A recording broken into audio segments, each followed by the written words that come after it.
Благоустройство транспортной инфраструктуры является важным шагом для повышения качества жизни населения. Работы на участке Назрань-Средние Очелуки начались с 1 января этого года. Из-за плохих погодных условий реконструкция затянулась.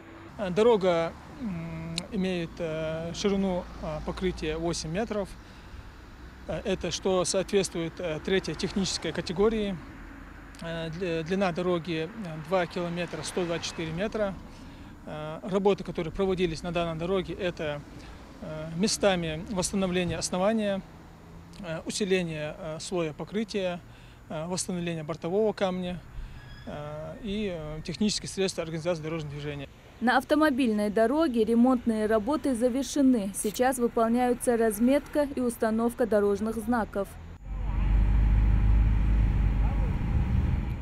Этот участок дороги долгое время был в плачевном состоянии и нуждался в ремонте. Строители учли пожелания жителей. Реконструкция дорожного полотна значительно улучшила транспортную доступность социальных объектов. Это 2 поликлиники, детский сад и школа. Также повысился уровень безопасности дорожного движения. Автолюбители и пешеходы рады положительным изменениям.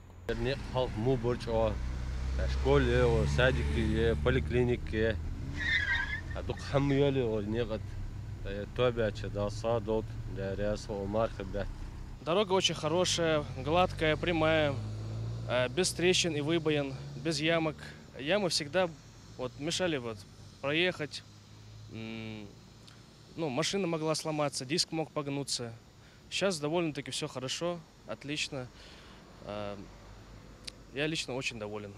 Всего в этом году в рамках нацпроекта «Инфраструктура для жизни» планируется обновить еще 11 дорожных объектов общей протяженностью более 40 километров.